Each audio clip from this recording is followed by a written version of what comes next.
I usually begin by talking a little bit about how I ended up in China and how I ended up in cooking. Two different paths that I never thought I'd go down. The China thing seems a little intuitive because obviously the way I look, but growing up, being born and raised in America and growing up in Southern California, I didn't really ever think about China. My parents, my mother was born in China in 1949, and her family fled to Taiwan 3 months after she was born, and then they moved to America along with my father's family, sort of same story. So I just when I was growing up, China was talked about as a very far away, dark place, a communist country that was evil, and we never went to visit. We'd go to Taiwan and Hong Kong, but we never really knew much about China growing up. And growing up in Southern California, in San Diego, I didn't go to Chinese school. There wasn't a huge Asian community where I was growing up. And, so I just wanted the typical, American existence. And cooking was also something that didn't come really intuitive to me either. My parents are professionals, both of them scientists, and cooking was the furthest thing from their mind. It was never encouraged for me to learn how to cook. I was supposed to become a doctor or a lawyer, go to an Ivy League school, get a good education, and go on to have a very professional career that didn't involve cooking. So cooking was food, and was not emphasized at all.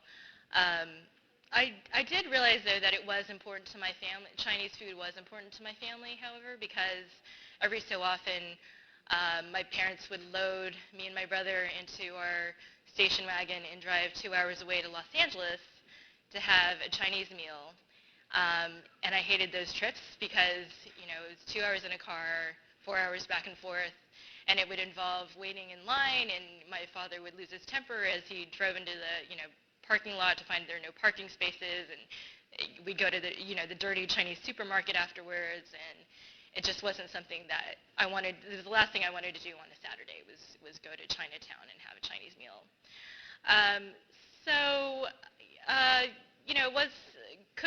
As a child growing up, China and cooking were not things that I thought I'd end up doing.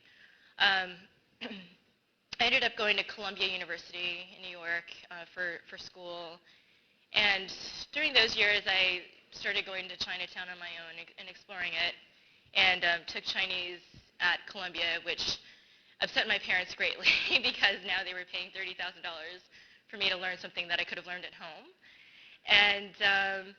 And I took up a large interest in writing, which I had loved ever since I was a kid, and decided that I wanted to become a journalist, and moved to China shortly after graduating on a Fulbright fellowship.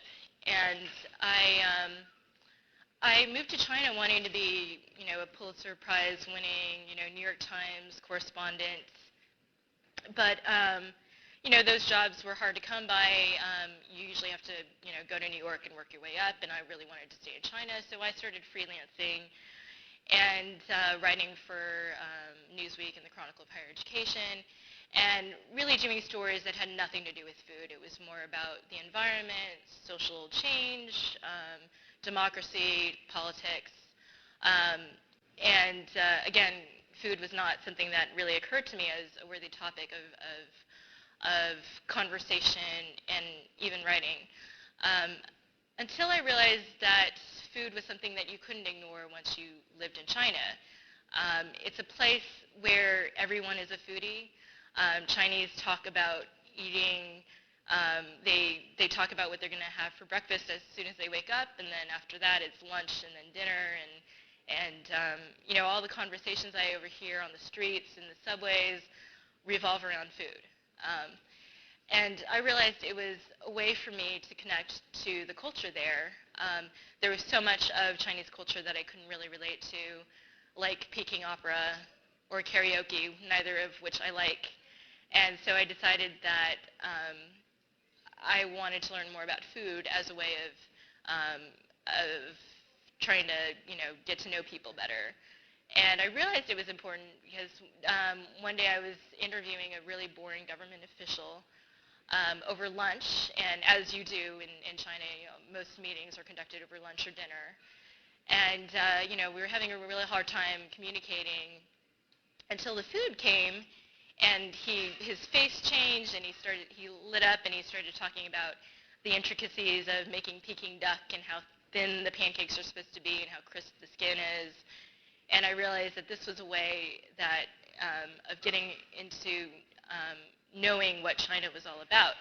And so basically 3 or 4 years after I moved to China, I had been living in China for 3 or 4 years at this point, I decided that I wanted to focus on food writing. And I realized that in order to write about food that I would need to learn how to cook, which I had no idea how to do. So I enrolled in a little cooking school in Beijing, and it was the type of school that it caters to a very vocational audience. There's about 30 young men between 20 to 40 sitting in a room, basically facing a chalkboard the whole time and learning by rote. And it was a very quick education into understanding China's education system. I expected to go to cooking school to learn how to cook. They were in school just copying and memorizing things. And the tuition was about $100 for the whole semester. And at the end, we had to take an exam in order to get a certification that these students would need to get in order to get a job cooking in a professional environment. And I'm just going to read a little bit about what it was like to go to cooking school there. My Mandarin was not bad, but it was far from perfect. I could hold fluent conversations, even if my tones were a little off. But I had neglected to work on my reading and writing skills after my first year of living in China, and nothing in my previous experiences had prepared me for the nuances of discussing fish guts. While my classmates dutifully copied down what was written on the board, my pen often hovered above my notebook mid-character. I had trouble finishing basic culinary words like sauce and steam. A month into the class, after about the 50th time, Teacher Zhang had turned to me to ask, "Do you understand?" and received a blank stare in return. Something seemed to dawn on him. "Miss Lin, Chinese is not your mother tongue, is it?" The revelation rocked the class, setting students a twitter. Never mind that I had clearly informed the administration of my identity and my purpose when I enrolled, and that the information had been funneled and disseminated in the usual bureaucratic Chinese way. Miss Lin is a Chinese-American writer, and she wants to spread propaganda about Chinese food to the American people, an administrator had proudly announced to the class on my first day. I had needed assistance to fill out the registration forms. I had assumed that when I interrupted Teacher Zhang to ask questions, he and the students understood that I had to process the information in Chinese first and then mentally translate it into English. Apparently, however, they had simply thought I was retarded. So it was a challenge. I didn't quite fit in. There was no one else like me there, and there weren't any other women. Cooking is seen as something that men do professionally in China. I mean, it's similar around the world, but especially in China, and it's not really changing so much. I just was thrust in this completely alien environment to learn how to cook, and it was the most challenging educational experience I had, actually, in all my time in schools. And, it made me realize that it's really good to put yourself in situations that challenge you and places where you might actually not fit in, but, I found it to be a real growing experience. So during this cooking school, I realized that I wasn't going to learn how to cook because every day we would just sit in front of a chalkboard and take notes or basically watch a teacher demonstrate, but there was no hands-on. And so I decided that I would ask one of the teachers to teach me how to cook privately, give me private lessons on the side. And no one wanted to teach me because they thought that was just totally bizarre. Like, why would somebody actually pay money for these extra classes to do practical lessons? But then finally, one teacher took pity on me, and she decided that she agreed to this, and I'll just read a little bit from that. The person her name is Chairman Wang, and she becomes one of the more important characters in the book because I develop a very strong friendship with her. After being rebuffed by various teachers at the school who clearly considered it a waste of time to hang out with a frivolous foreigner who wanted to learn how to make kung pao chicken, I decided to seek the advice of Chairman Wang one afternoon when class was dismissed. Chairman was a bit misleading. It was more of an honorary title for a low-paying, all-purpose job that encompassed serving as registrar, assistant to the school's president, assistant teacher, food purveyor, and de facto janitor. In short, all the tasks that no one else wanted to do. During demonstration classes, Chairman Wang moved around the kitchen in a slow shuffle, tidying up after Chef Gao and lighting the burner just when he needed it. She had a stern and matronly air about her, but once in a while she'd break into howling laughter. She always wore a blue lab coat, which, combined with eyeglasses and wiry gray hair that stood up in stiff, Albert Einstein-like puffs, made her look like a mad scientist. "You want cooking lessons?" Chairman Wang asked, as if this were a preposterous request at a cooking school. She continued to mop the grimy kitchen floor, which seemed to retain the same amount of dirt no matter how many times it was cleaned. I couldn't tell if she was taking my request seriously. For that matter, I wasn't sure if she or anyone at the school took me seriously, being not only a foreigner, but a woman to boot. It surprised me that the idea of a woman in the professional kitchen was such a taboo. After all, even critics of Mao conceded that he had advanced women's rights. He eliminated the tradition of foot binding, banned prostitution, and gave women equal access to education and jobs. During the Cultural Revolution, they had been forced to toil equally in the fields. Mao's changes had a lasting effect. Rarely did I meet a woman who didn't have a job, and female doctors and other professionals were common. But I was learning that gender equality didn't apply in the kitchen. So I go through several months of these classes, and somewhere in that I decided that I would take the cooking exam with all the rest of the students. And there were two parts to the test. One was a practical part where you would actually have to cook, and then another part was the written part. I didn't actually feel like I would have a problem with the practical part, but it was the written part that really scared me because it was all in Chinese.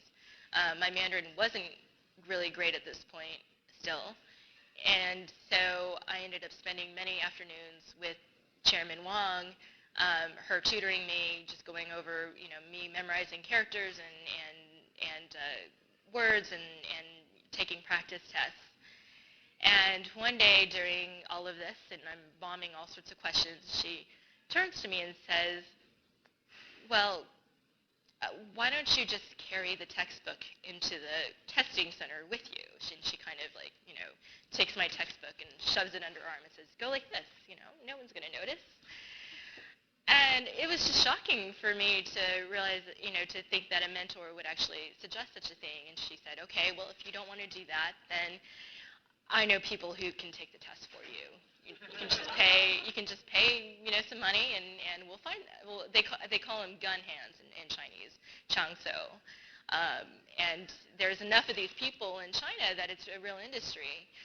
And it's a total mind switch to be there and to see the way that things work. And it made me realize that you can't really just look at this and condemn it. You have to understand what's behind that. And a lot of what's behind that is that the rigidity of the Chinese educational system and how ridiculous these tests were. They were asking questions like, how long does it take to kill a cockroach if you freeze it under -5 Celsius temperatures?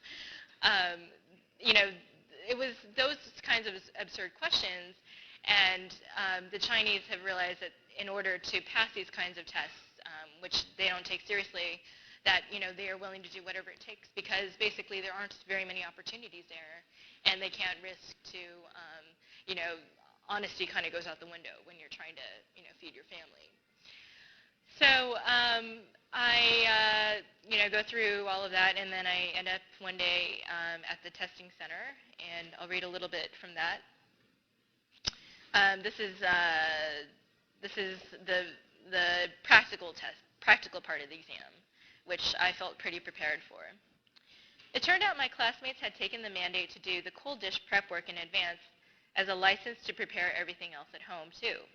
Plastic bags and Tupperware containers full of pre-chopped vegetables and shredded meat tumbled out of knapsacks. Moreover, as they set up in the school kitchen, I noticed that they seemed to be drawing ingredients from the same containers. Chairman Wang noticed, too. "Isn't that against the rules?" I grumbled to her as I cut vegetables at a station across the room. Wang looked over at them and sighed. Loudly, she said, "You guys are all cheaters. You're trying to trick me and don't think I don't know." She sounded more resigned than threatening, though, and aside from a couple of sheepish grins, the men ignored her and continued their charade. Later, she found out the extent to which my classmates had conspired. They had pooled their money and hired one of the students to buy and prepare all the ingredients at a cost of $6 a head. I noticed a fishtail sticking out of a plastic bag that one of my classmates had placed on my station. I peeked inside and discovered a whole fish with a crusty, deep-fried exterior. "I did it at home last night," the student explained proudly, "to save time this morning." He submerged the fish in a wok full of hot oil to reheat it, then drained it and stuck a carrot in its mouth as a garnish. Chairman Wang hollered at the students, "I just want to establish something. Will you be doing your own cooking, or is it just one of you that's going to be doing the cooking for all the rest?" Then she shuffled back to my station with a plastic bag in her hand. "You haven't shredded your pork, have you?" "Well, here you go. It's part of the leftovers from the group." "It's okay," I said. "I'll cut my own."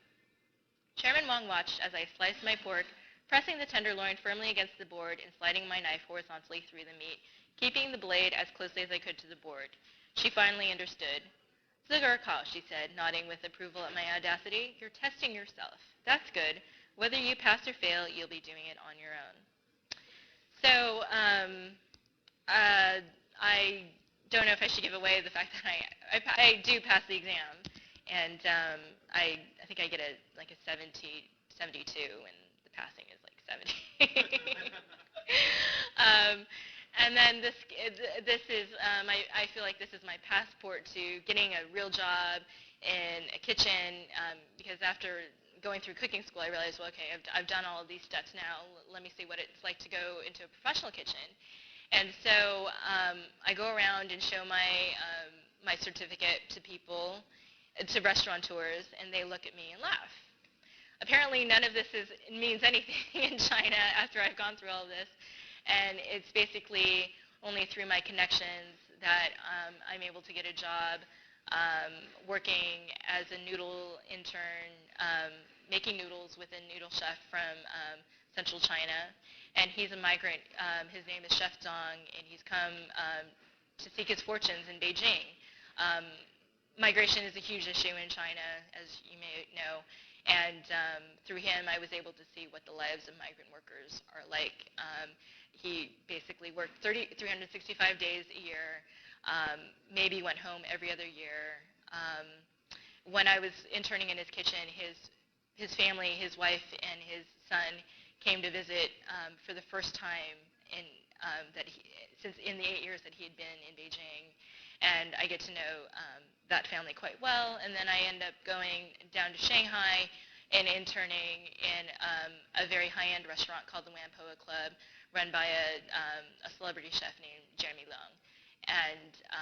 And I see sort of the high echelons of cooking that way. So I kind of get a whole idea of what it's like to be Chinese in all sorts of social stratus through all of my cooking experiences. And I think there's a real lesson in just, challenging yourself and realizing that, I never thought I'd open a cooking school and never thought I'd be a food writer, and here I am, and I'm really enjoying it. And, it was not a path that I thought I'd ever take, and my parents still wonder what went wrong sometimes. But it's been incredibly rewarding, and if it weren't for the cooking, I wouldn't have been able to write these kinds of stories and find out about about Chinese people's lives in an intimate way, in the way that I was able to. So I actually made all this before because I didn't realize that we were going to do a cooking demo here. And this is actually one thing that I learned from Chairman Wang, my cooking teacher, is after all of the prep tests that we did and all of the um, preparations for the exam, during that process I actually also go to her home and wrap dumplings with her and her husband. It's a very common northern dish, and basically what they do is they take flour and water and make it into a dough like this. It's almost like a pastry dough. You can come up and feel it if you want to know how it feels later on, and then you just shape it into little circles like this with a rolling pin. Probably one a little bit smaller than this is a little bit easier to do. And then we have a filling of lamb and pumpkin here. Lamb is actually a very common northern meat. It's one of the cheaper kinds of meat you can get because of how plentiful they are in northern China.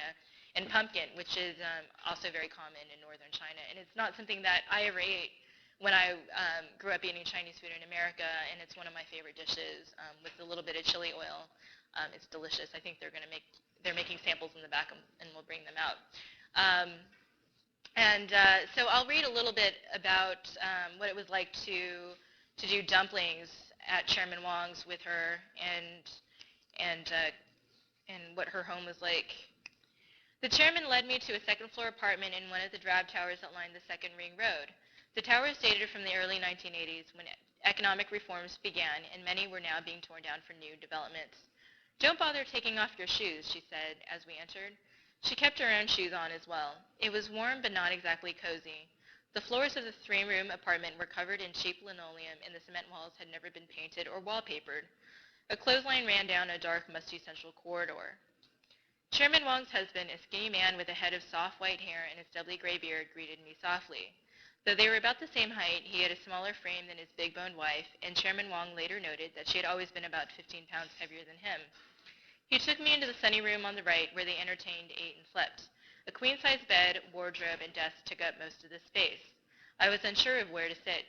"Sit on the bed," he said, patting the comforter. He insisted that I wait there while he helped his wife prepare lunch.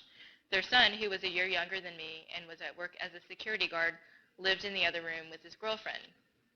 When the food was ready, we improvised a dining table out of two benches pushed together and covered with a large plastic placemat. We squatted on short stools and ate tofu, stir-fried mushrooms, and a fried egg. I noticed that all the dishes had been cooked with much less oil than what the chefs used at the cooking school. "Home-style cooking is different from the banquet-style dishes we teach at the school," Chairman Wang explained. "I don't use much MSG, maybe just a sprinkle in the mushrooms." It was pleasant eating there, with the sunlight streaming onto the bed and the plants. After that, I visited the Wangs regularly, and they began to let me cook in their kitchen, teaching me to prepare the dishes they ate at home. The food was the perfect antidote to the fancy dishes I was learning to make. The Wangs' kitchen was bare bones, more the shell of a kitchen than an actual one. Rather than working at countertops, the Wangs squatted at a low table to chop and prep ingredients. The stove, which was hooked up to a waist-high propane tank, had two burners. The tank stood near the window, which was always kept open in case of a gas leak. Two refrigerators sat on either side of the corridor just outside the kitchen. A fancy new silver model that the Wangs had bought before Chinese New Year in a shorter green box, their first fridge, which they had bought in 1986 and couldn't bear to throw away. They used the old fridge as a pantry, stuffing it with condiments, fruit, and packages of dry goods. Like many Chinese who lived through tough times, the Wangs hoarded all things edible, from the little chili packets they got with airline meals to the free samples of chocolate wafers at the local supermarket. I had felt like a nuisance to Chairman Wang when I first started at cooking school, but now that I visited her at home, she seemed to take pride in teaching me. "Young people don't know how to cook anymore," she said one evening as we ate. She pointed to the room that her son and his girlfriend occupied. "They don't know how to cook. Young couples visit one set of parents to eat a few days a week and then eat at the other parent's home on the other days. They don't even know how to cook the basics. It's sad." So I'll just end there, and I'll take any questions that you might have.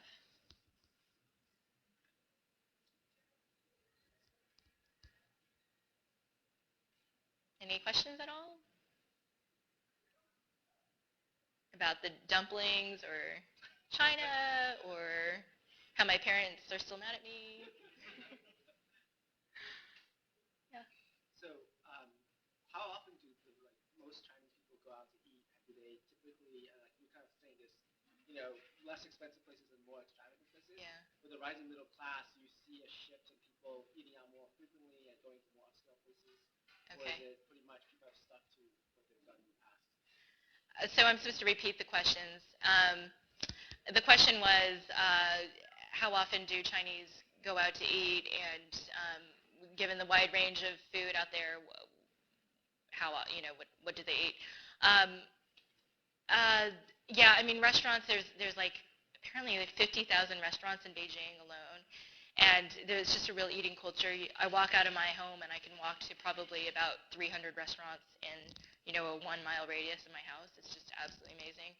Um, and what's great about eating in China is that you can get full on 25 cents, or you can spend, $300. I mean, the range is just incredible, and it's such that it is fairly affordable to eat out of your home nowadays. You can get full on, 50 cents to $1. That being said, food prices are rising quite rapidly in China, along with the rest of the world. So I think people are cutting back now. The price of pork has like tripled in the past 3 years. Um, so it's definitely a common thing, but it also just depends where on the income level you lie, and that's one of the really fascinating things about China right now as it grows is that you have an extreme gap between the wealth and the poor, the wealthy and the poor. I mean, it's just very different from America in that. I mean, we have that here as well, but not to the same extent. So for Chairman Wang, she's interesting in that she doesn't go out to eat at all. She's really anal about cleanliness, and so she actually thinks that all restaurants are dirty. She won't go to them. So they eat all their meals at home. Yeah. Mhm. Did you see interpretations of other cultures' food within China? When I was in Japan, I saw lots of interpretations of pizza, sandwiches, Indian food, Mexican food as palatable to the Japanese. Sure. Did Yeah. you see that in China? The question is if I saw different interpretations of other cuisines in China. And yeah, we see that. I mean, Beijing is a great city in that it's the capital of China, so you have embassies from all over, and you can have any type of food you want, from Greek food to Brazilian to really amazing sushi. Um, and what's interesting is, like, I'll start at the bottom level and talk about McDonald's. McDonald's is actually a big date place in China. They, on Friday nights, that's where kids like to go because it's actually seen as a bit more high class. Like a meal there will run you maybe twice as what the little place on the corner might be. And, they have interpretations like they make a taro pie, a red bean pie, not just your apple pie. They also do, at KFC, they've got a Peking duck wrap, which is actually really good. I highly recommend it if you ever go to China. Just ask for a little bit less mayo on it. And then, you have, you do have Mexican food. It's not very good. I think Chinese are kind of shy away from cheese and heavier tastes. French food is seen as very popular, and it's you go into these French restaurants and it's just crazy. It's like you stepped into the Versailles. Like they love that really, like the nouveau riche there love that really over the top, very ornate, intricate decor with the giant grand piano and all of that. And they see that as very fine dining. If you go out, if maybe if they're going to have a foreign meal, they might do something like that if they want to be extravagant for a special occasion. But that being said, actually, Chinese are very narrow-minded about the food they eat. I had a friend go to France and Italy, and I said, "Oh, how was the food?" And he said, "We didn't have any of the food there." And I said, "What are you talking about?" And he said, "Well, I was with the tour group, and we had Chinese every meal." I mean, and there's almost this very chauvinistic feeling about their food. They're immensely proud of Chinese food, and they kind of they look down at other Asian, like Thai food or other Southeast Asian countries. They think of that as actually Chinese food. They're like, oh, that's Chinese. It's just it's they don't see it as like a different cuisine. I think it's changing now. People are becoming a little bit more open-minded, but I think the feeling is you've got to have your rice or your noodles with your meal, and so McDonald's or American food isn't really seen. It's just a little bit too. It's a novelty rather than something that they would actually take seriously. Yeah. When I when I cook at home myself. When I cook at home, I make dumplings like here. I love doing this because it's really fun with friends. You just invite them over, you make the filling, you make the dough, and then like everyone does all the rest of the work. So it's really fun, and it's like kind of a communal experience. I have a scene in my book where we're all a bunch of expats in Beijing are making these dumplings together. And simple stir fries.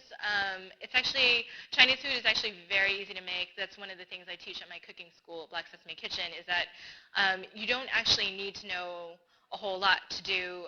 All you need is some real basics, which I can actually post them on my blog. I just have a pantry list of sauces and spices that you need, and then you just get your fresh meats or vegetables the day before you want to cook, and you can do something really quick. So it doesn't really take a lot of work. I love making mapo tofu. I'm not sure if you guys know, some of you know that dish. That's a really simple, easy one. There's a great recipe in that in my book, and that's the recipe that I cook that wins my fiance over. So when we were first dating. So yeah. What do you think of Peking duck prepare in Peking versus Peking duck prepared here? Well, what's interesting is it probably wasn't that good 10, 20 years ago, but it's kind of like, are you familiar with the Shanghai soup dumplings at all? I have tried both. Right. There. Okay, right. So it's similar in that I'll talk about Shanghai soup dumplings first. It's these little round dumplings that are, when they're steamed, there's a pork skin sort of gelatinous stuff that melts into this delicious soup. And then you bite into it, and it squirts soup all over you, and it's just absolutely delicious.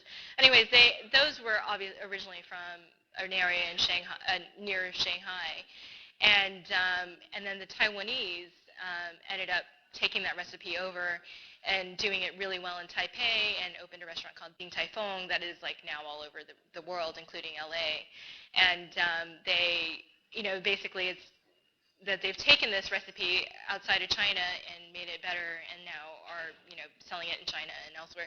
And I think that's similar to what's happening with Peking duck. Is that I'm sure at one point it was really good in China, but a lot of people believe that with 1949 and communism and famine and all that, cooking was really ruined between like 1949 and the 1990s.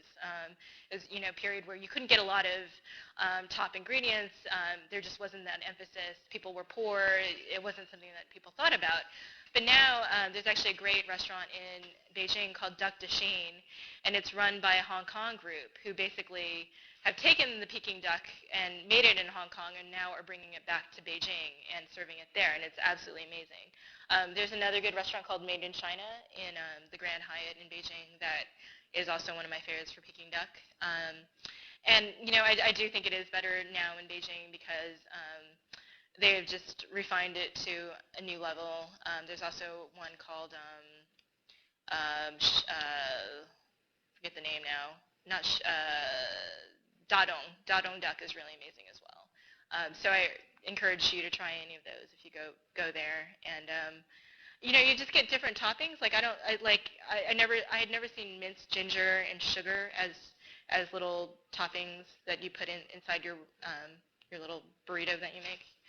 But anyways.